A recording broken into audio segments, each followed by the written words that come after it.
लक्ष्य देवे मोर सम्मानस्पद साहित्य प्रेमी दर्शक समाज तथा लक्ष्य देवे मोर वरेण्य पंडित महोदय बाबा संस्कृत भागवत रे व्यासदेव लिखिदे पर स्त्री दर्शन पुण्य स्पर्शेण पापनाशन चुंबने कोटि तीर्थानी आलिंगने वैकुंठ प्राप्ति पर स्त्री को दर्शन कले आमे पुण्य अर्जन करिबा ताकू स्पर्श कले आमर पाप कटि जीव ताकू चुंबन देले आमे कोटि तीर्थर फल पाइबा ताकू आलिंगन कले आमे वैकुंठ को जीवा सही पर स्त्री आज पवित्र रंगमंच रे उपस्थित होई आम समस्तंकर मंगल विधान करंतु बोल प्रेमानंदे कबार दीदी भूल कला किए मु भूल कहली अनुष्ठान हजार हजार टका सब बेकार हो गला केमिति कोन जे ठाकुर नाहंती कोन जे ठाकुराणी नाहंती कोन जे देवता नाहंती कोन जे देवी नाहंती पूरा परस्त्री कोन भगवान कर मंगल विधान करबो ए मूर्ख बडा का करबो आम मेल रे तमे जने ज्ञानी पलिया ज्ञान कर भबलिया अच्छा जेउ परस्त्री आम समस्तंकर मंगल विधान करिवे से परस्त्री किए तमे कहि परिबो हां कहि देबी परस्त्री किए कहलो ए कालू स्त्री मो भाई परस्त्री तुम भाई स्त्री माने तुम भाउ दो मो भाई परस्त्री आ कोन मो स्त्री अरे तो स्त्री का मोर काई थइबू तो स्त्री तोर मो स्त्री मोर तो स्त्री की मो भाई परस्त्री मो स्त्री का तो भाई हला परस्त्री अर्थ तमे सैया बुझिलो परस्त्री बरा एथि पई तमे पालिया जीवन सारा तमे झांझ बजेबो गाय कहि परिबनि तमे हमें कहि की पालिया पाली धरि बारू तमे कहि की गायिका गाई जानि बारू संतोष कहि की बायको पते जानि बारू से बायको तम उत्तर ठीक हैला बोलू आ सबु जाको भूलू अच्छा एरो ठीकटा कहलो तमे पालिया कहि की ये विश्व को पालन करूथिबारु हम भेलु पालिया हमें पाली पालिया अच्छा हमें गायिका गाई चोराइबारु गायिका से बायको केते को जन्म रे पाप करथला तमड़ा बाडौछि मन होला दुर्बुड़ा बाडौति मन होला से तमड़ा खाली घसुति देहि निंदक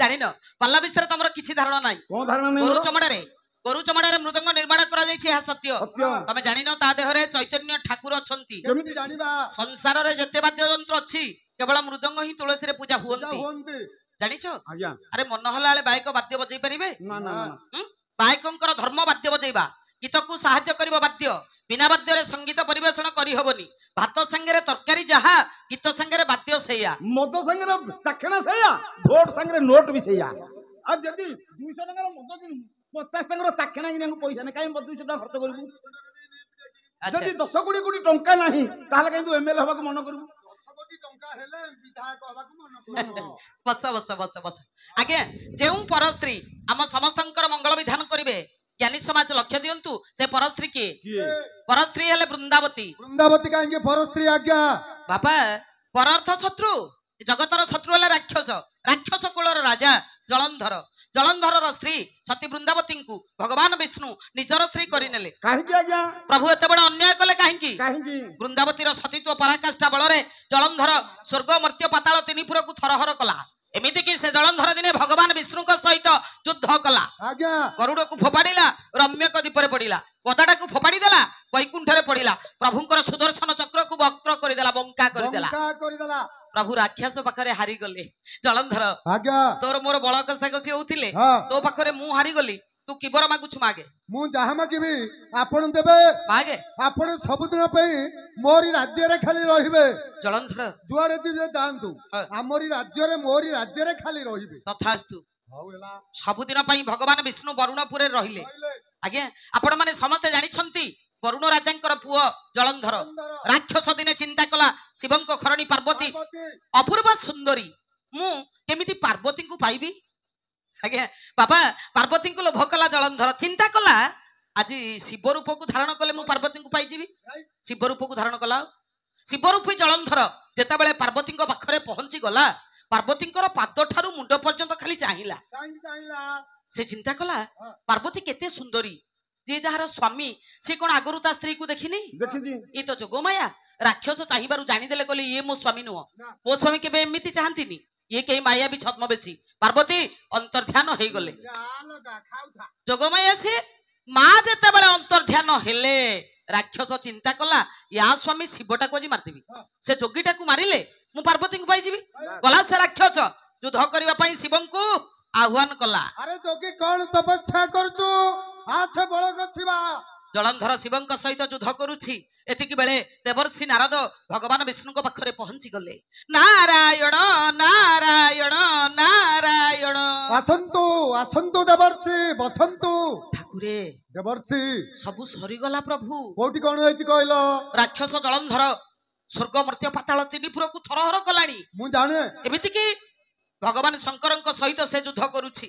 ହଁ ତାକୁ ମାରି ଦିଅନ୍ତୁ ପ୍ରଭୁ। ଦେବର୍ଷି ତାର ମୋର ବଳ କଷାକଷି ହଉଥିଲୁ, ତା ପାଖରେ ମୁଁ ହାରି ଯାଇଛି, ମାରିବି କେମିତି? ଠାକୁରେ ଦେବର୍ଷି ବୃନ୍ଦାବତୀର ସତୀତ୍ୱ ନଷ୍ଟ ହେଲେ ହଁ ଜଳନ୍ଧର ମରିବ। ଯଦି ବୃନ୍ଦାବତୀର ସତୀତ୍ୱ ନଷ୍ଟ ହେଲେ ଜଳନ୍ଧର ମରିବ, ତାହେଲେ ବୃନ୍ଦାବତୀର ସତୀତ୍ୱକୁ ମୁଁ ନଷ୍ଟ କରିଦେବି।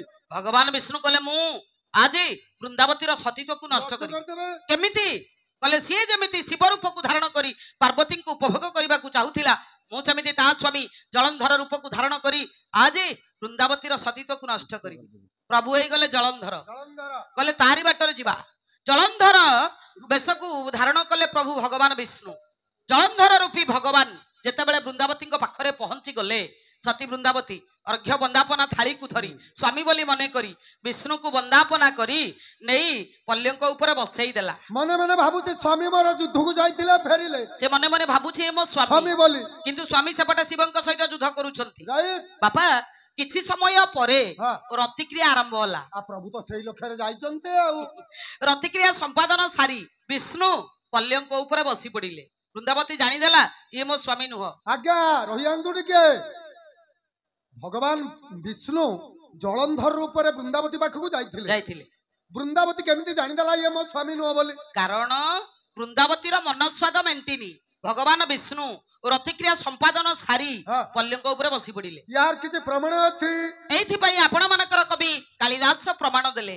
କହିଲେ ଅଣ୍ଡେ ଅଣ୍ଡେ ରତି ଭିନ୍ନ ଖଣ୍ଡେ ଖଣ୍ଡେ ଚମେଦିନୀ ତୁଣ୍ଡେ ତୁଣ୍ଡେ ସରସ୍ୱତୀ ମୁଣ୍ଡେ ମୁଣ୍ଡେ ମନୀଷିଣା।